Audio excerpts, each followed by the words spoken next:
지금 프랑스 파리에는 2024년 파리 올림픽이 진행 중에 있습니다. 올림픽은 지구인의 축제라 할 수가 있습니다.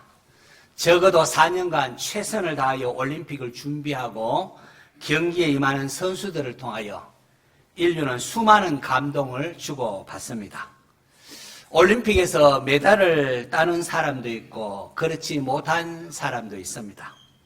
메달을 따면 기쁘겠지만은 그렇지 못하더라도 최선을 다하여 경기에 임하는 선수들을 볼 때에 우리는 박수를 보냅니다. 가령 한국 선수들이 양궁에서 기량을 발휘해서 이렇게 쏠 때마다 10점, 9점 이렇게 맞추지 않습니까? 그런데 어떤 선수는 1점을 맞춘 경우가 있습니다. 방송을 중계하는 아나운서는 퍽 하고 화살 소리는 났는데 화살이 어디 있는지 보이지 않아서 좀 당황할 지경이었습니다. 아프리카의 최빈국의 하나인 과거의 프랑스 식민지였던 차드 출신의 마다예라는 선수 이야기입니다. 제대로 된 장비도 갖추지 아니하고 코치도 없이 혼자 독학을 해서 참석했다고 합니다. 그는 말하기를 전 세계 모든 양궁 선수가 올림픽에 참가할 수 있는 것이 아닙니다. 지금까지 제가 이룬 성과가 저는 너무 자랑스럽습니다. 나는 제가 올림픽에 참여해서 세계 탑 클래스에 해당하는 한국의 김우진 선수와 같이 기량을 거두는 것, 이 자체가 제게는 역사입니다. 제 첫 올림픽이기 때문에 이곳에 온 자체가 너무 기쁩니다. 라고 했습니다. 그러자 우리 한국 SNS에서 이게 올림픽이지. 당신의 도전은 아름답습니다. 응원합니다. 진정한 올림피언, 당신의 도전에 큰 박수를 보냅니다. 등등의 댓글로 응원하는 것을 보았습니다.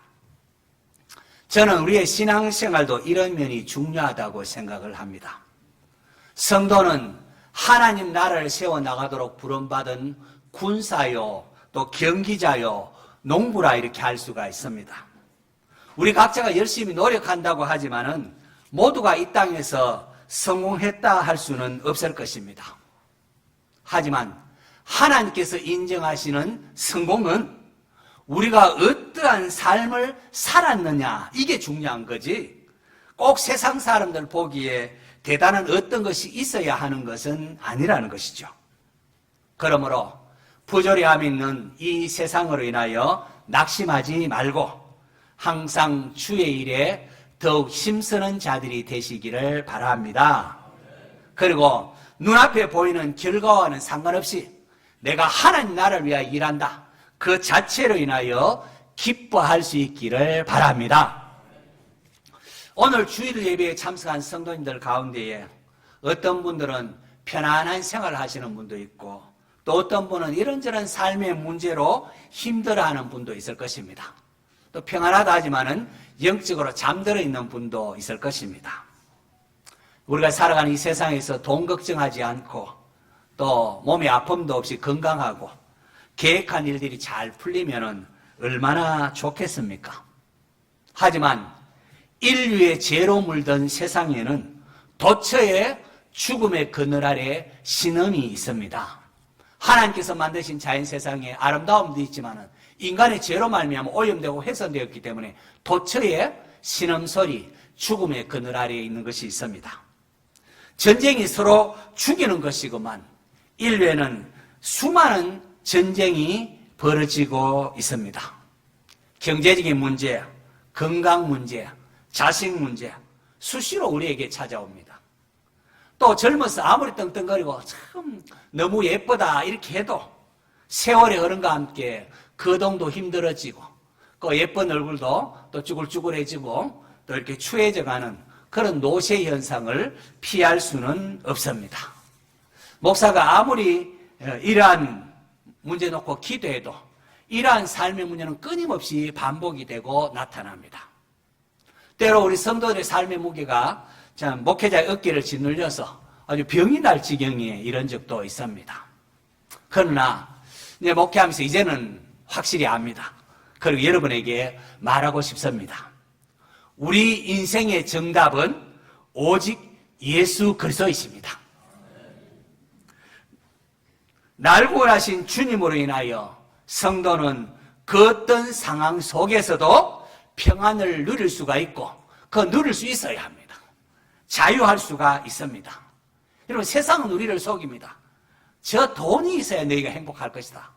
건강만 되찾으면 행복할 것이다. 저 문제만 해결되면 얼마든지 우리가 행복할 수 있을 것이다 라고 하는데 그렇지 않습니다. 그것은 바닷물을 마시는 것과 같습니다. 그 문제 해결되면 잠시 좀 해결되었구나 기쁠지 몰라도 얼마 지나지 않아서 또 다른 삶의 문제들을 직면할 수밖에 없습니다. 본질적인 문제를 해결해야 됩니다. 영원한 생수, 목마르지 않는 생수는 예수님을 나의 구주로 영접하고 그분과 함께 할 때에 주어집니다. 여러분, 하나님이 죄인인 우리를 위하여 독생자 예수님을 내어주셨습니다. 그것은 하나님께서 자신의 전부를 우리를 위하여 내어준 것이라 할 수가 있습니다. 내 앞에 있는 삶의 모든 문제는 하나님이 우리를 미워해서 한 게 아닙니다. 하나님이 아닌 다른 것을 추구하고 거기서 만족을 얻으려 가는 우리의 어리석음으로부터 하나님께로 우리를 돌이키기 위한 것이고 또한 하나님의 나라를 이 땅에 세워나가는 하나님의 섭리 안에 있는 것입니다. 그러므로 하나님을 사랑하는 자는 모든 것이 합력하여 선을 이룬다고 하지 않았습니까?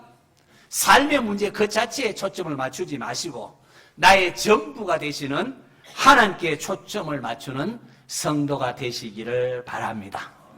하나님이 원하시면 얼마든지 경제적으로 부하게 할 수 있고 건강도 되찾을 수 있고 내 삶의 문제도 능히 해결될 수가 있습니다. 하지만 그것이 하나님보다 우선이 되어서는 안 됩니다. 하나님보다 다른 것을 더 추구하는 것, 이것에서 돌이키기 위한 하나님의 마음을 아셔야 됩니다. 하나님보다 더 사랑하고 더 우선하는 것이 있으면 이것을 성경은 우상숭배라 말하고 있습니다. 하나님을 사랑하는 마음으로 여러분의 삶의 문제를 하나님께 아뢰시기를 바랍니다. 먼저 하나님의 나라를 구하라. 그리하면 이 모든 것을 너에게 더하시리라고 했습니다. 예수님 안에 모든 것이 있습니다. 예수님 안에서 제 문제를 해결 안 받고 하나님과의 관계만 바르게 되면은 모든 것이 제자리를 찾아가고 어떤 상황 속에서 주님 주시는 평안과 자유를 누릴 수가 있습니다. 이런 은혜가 있기를 축원합니다. 오늘 본문에 나오는 요시야 왕은 남유다에서 마지막 개혁의 불씨를 지폈던 선한 왕입니다. 요시야는 너무나 어릴 때에 왕이 됐습니다. 나이 6살 될 때에 할아버지 므낫세 왕이 성화를 하고 이후에 그의 아버지 아몬이 왕이 되는데 아몬이 왕이 되어서 2년을 다스리는데 신하에 의하여 피살이 되고 맙니다. 그런데 반역을 도모했던 자들이 다윗 왕가에 충성하는 백성들로 인하여 죽임을 당하고 이제 8살이 된 요시야가 왕이 됩니다. 8살에 왕이 됐으니까 어떻게 왕 노릇을 할 수가 있었겠습니까? 그런데 참 이 불쌍해 보이는 아버지를 잃은 이 불쌍해 보이는 어린아이 요시야가 하나님께서 기다린 인물이라는 사실을 아시는지요?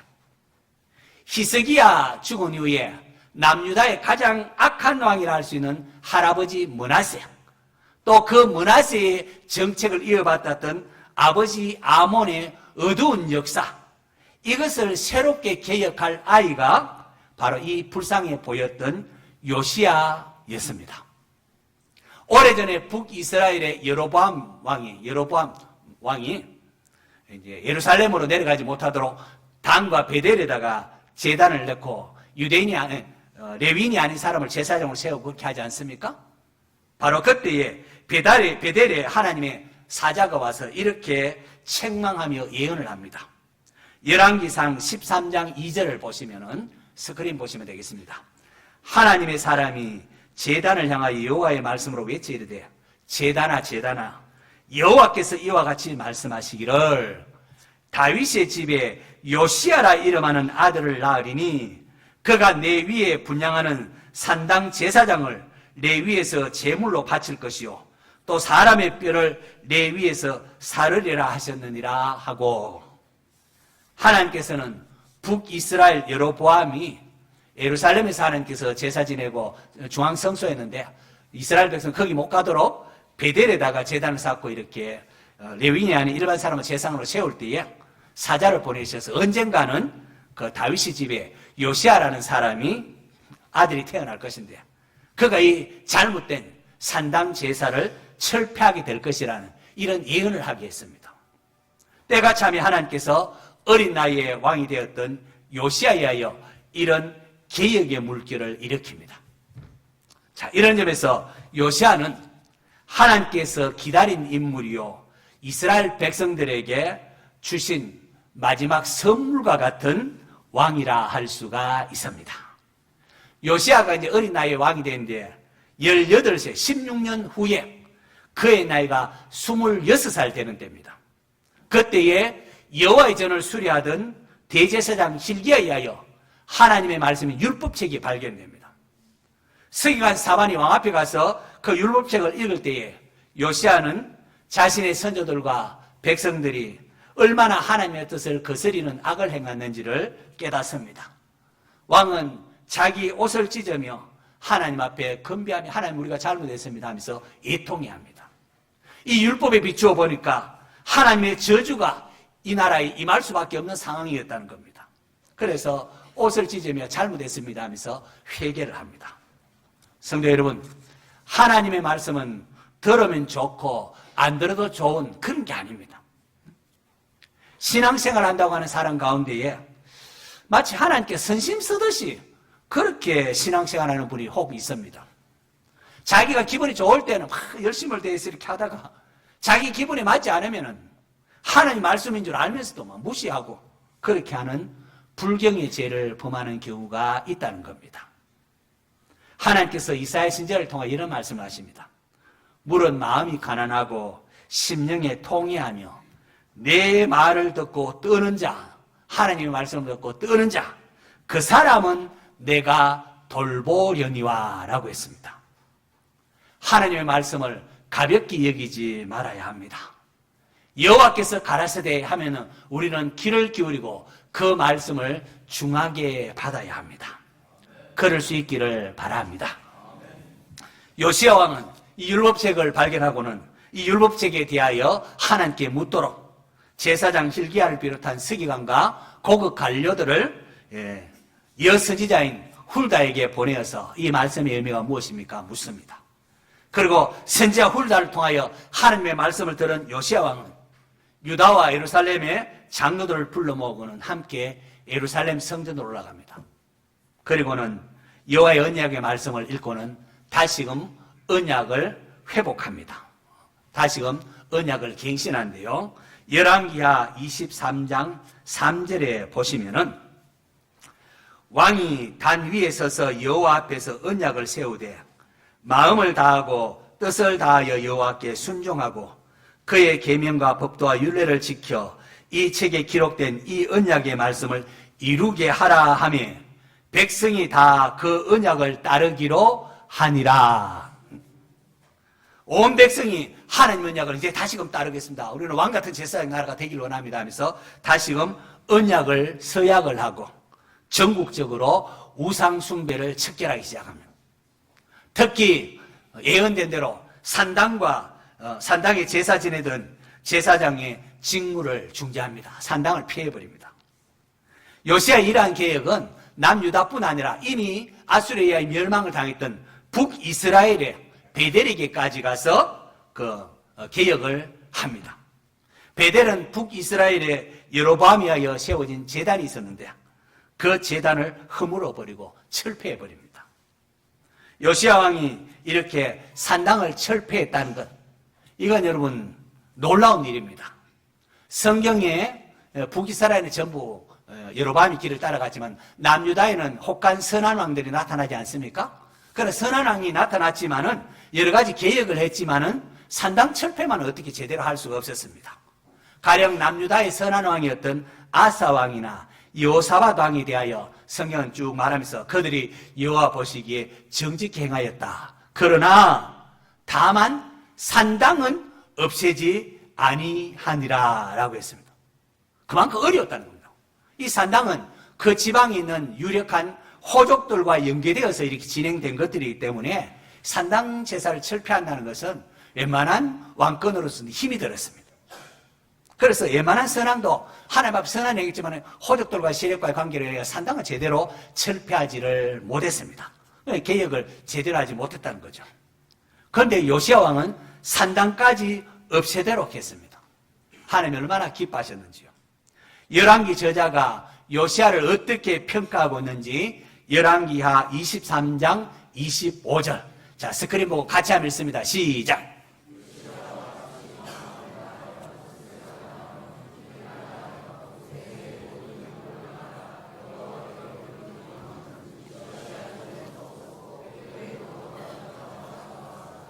자, 요시야와 같이 마음을 다하며 뜻을 다하며 힘을 다하여.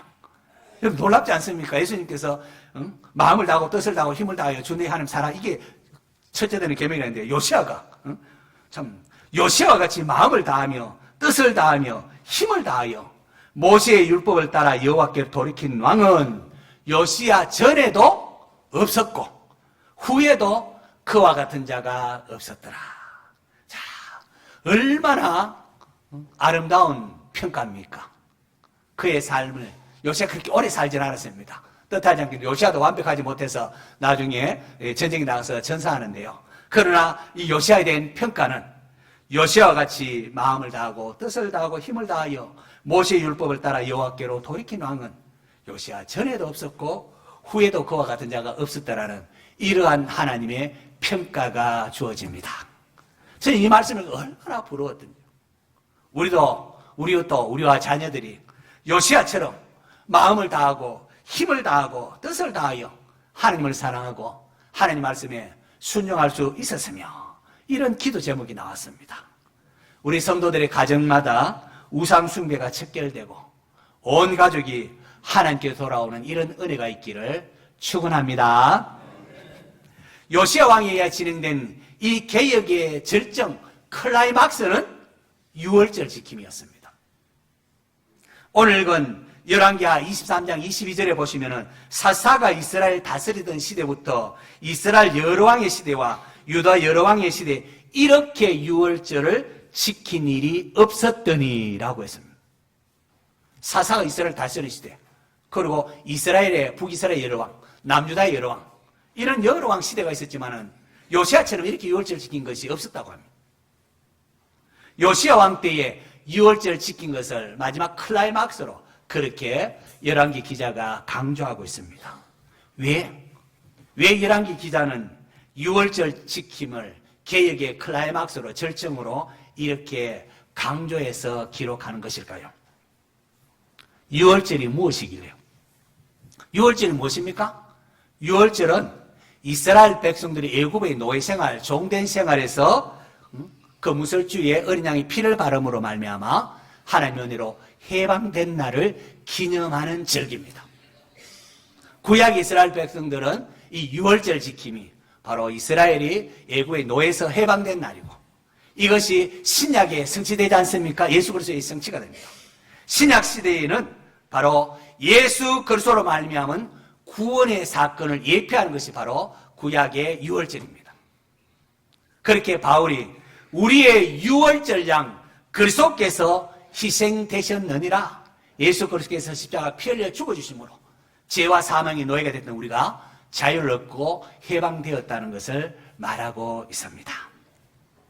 오늘 우리의 마음에 잊지 말아야 할 것, 무엇을 하더라도 꼭 기억해야 할 것이 바로 이것입니다. 내 마음 속에 예수 그리스도의 보혈이 흐르고 있어야 한다는 겁니다. 이것 없으면은 그 어떤 개혁도 의미가 사라집니다. 사사시대부터 왕정시대에 걸쳐서 요시야 왕 때까지 제대로 유월절을 지키지 못했다는 게 무엇이겠습니까? 그들이 구원의 감격을 놓치고 살았다는 것 아닙니까? 하나님께서 왜 이스라엘 백성들을 애굽의 노예에서 구원해 주셨는지 그 하나님의 마음을 놓치고 살았다는 겁니다. 그 구원의 의미를 모른 채 살았다는 겁니다. 그 구원의 감격이 없으니 어떻게 하나님 원하시는 선한 일을 이룰 수가 있었겠습니까? 마지못해 그렇게 되어서는 마지못해 억지로 율법을 지키는 신용밖에 할 수가 없는 것입니다. 하나님께서 달리 남유다의 마지막 개혁의 왕으로, 망하기 전에 마지막 개혁의 왕으로 요시야를 세우셨고, 그가 행한 마지막 개혁의 절정으로 유월절 지킴을 언급을 한 것은 왜일까요?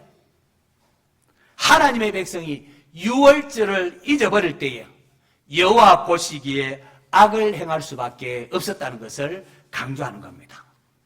그러므로 우리가 신앙생활할 때 다른 것은 다 놓쳐도 놓치지 말아야 할 것, 그것은 바로 유월절 어린 양 대신 예수 그리스도의 보혈로 구원받았다는 사실입니다. 유월절 사건은 우리 신앙생활의 출발점이요 가장 중요한 분기점입니다. 우리의 삶이 돌이키는 분기점입니다. 이 구원의 사건으로 말미암아 우리의 모든 것이 의미가 있게 됩니다. 구원받은 성도가 되어야 하나님의 율법의 요구가 이루어지기를 시작을 합니다. 이 구원의 감격이 없으면 하나님의 백성다움을 유지할 수가 없습니다. 하나님께서 시내산에서 이스라엘 백성들과 언약을 맺으며 십계명을 주실 때에 십계명의 서문이 이렇게 됩니다. 시작합니다. 나는 너를 애굽 땅 종되었던 집에서 인도하여 낸 내 하나님 여호와니라. 이렇게 구원의 사건을 언급하고 난 후에 너는 나 외에 다른 신들을 내게 두지 말라. 너를 위하여 새긴 우상을 만들지 말고 또 위로 하늘에 있는 것이나 아래로 땅에 있는 것이나 땅 아래 물속에 있는 어떤 것의 형상도 만들지 말고 그것에게 절하지 말고 그것들을 섬기지 말라. 구원의 사건이 없으면은 십계명은 우리의 무거운 짐이 될 뿐입니다. 십계명은 구원 얻기 위하여 주어진 게 아니고 하나님께 우리를 구원하셨으니까 구원받은 백성들은 이렇게 살아야 해 하면서 구원받은 성도들에게 주신 말씀입니다. 날 구원하신 하나님의 은혜로 인하여 구원받은 백성이 기쁨으로 하나님께서 원하시는 계명들을 지키기를 원하시는 겁니다. 날 구원하신 그 하나님의 은혜가 바로 유월절 사건, 그것이 가리키는 게 바로 예수 그리스도의 십자가 사건입니다. 구원받았음. 우리 오늘 신앙생활을 가다가 무뎌지기 쉬운 그런 단어를 할 수 있습니다. 하지만 이 구원받았음에 대한 감격과 기쁨이 회복될 때에 우리는 나 자신이 하나님 앞에 얼마나 소중한 존재인지, 독생자까지 되어주시고 우리를 구원하신 그 하나님의 사랑 속에 있음을 깨닫게 되고 감사하게 되면서 그리스도의 능력 있는 삶을 살아갈 수 있게 되는 겁니다. 우리가 죄에서 이길 힘은 오직 예수 그리스도의 보혈입니다. 누가복음 10장에 보면은 예수님께서 70명의 제자를 파송하는 장면이 나옵니다. 70명의 제자들이 이곳 저곳 나가서 하는 나라에 전파하고 복음 전했을 때에 놀라운 일들이 났습니다. 돌아와서 그들이 복음합니다. 주여 주여, 우리가 주의 이름을 하니까 귀신들도 쫓겨나고 우리에게 항복하되리다. 그러면 우리가 사업체를 위하여, 어려운 사업체를 위해 기도를 사업이 회복이 되고 질병이 있을 때 질병이 낫고 하면 얼마나 감사한, 하나님께서 우리 이렇게 은혜를 베푸셨다 고백하지 않습니까? 지금 제자들이 와서 입이 귀에 걸렸습니다. 와 하니까 병도 낫고 귀신들도 쫓겨납니다. 대단하십니다 하면서 주님 앞에 나와서 기뻐하면서 보고를 합니다. 그래서 예수님께서 어떤 말씀을 하십니까? 누가복음 10장 19절 보면은 같이 읽어볼까요? 시작.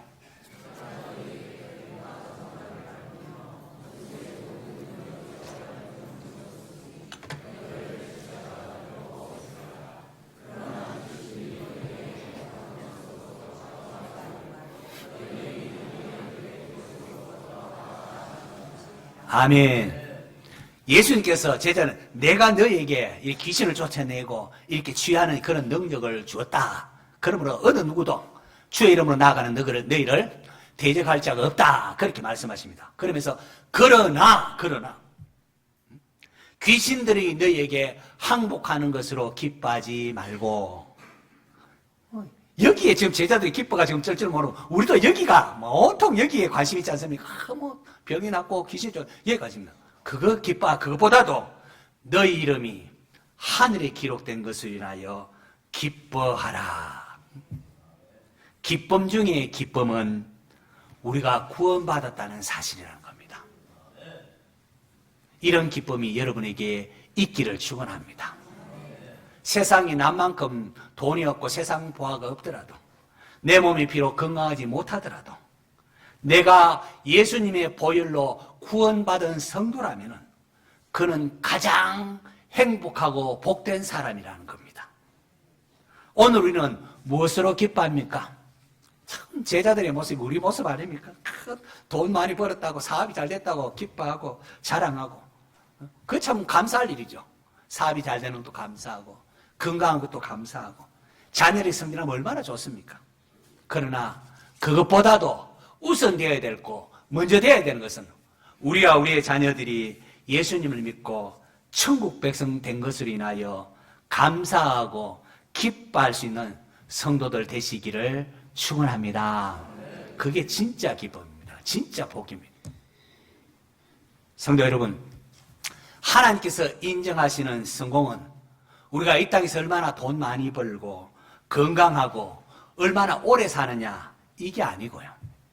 부조리함이 많은 세상 가운데서도 하나님을 사랑하고 하나님 나라를 위한 삶을 살았느냐, 여기에 진짜 성공이 달려 있습니다.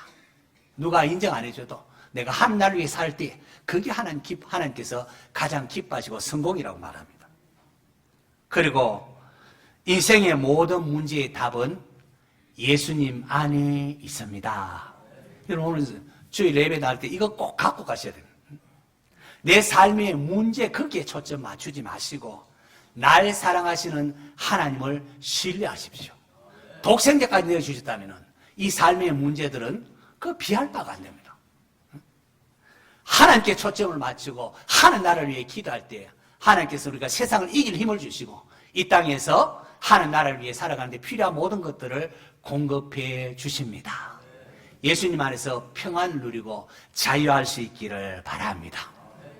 성전을 수리하면서 율법을 발견한 요시야 왕, 하나님 말씀을 진지하게 받았고 온 백성과 더불어 하나님 말씀에 귀를 기울이며 하나님 말씀에 따라 살게 되고 언약을 갱신합니다.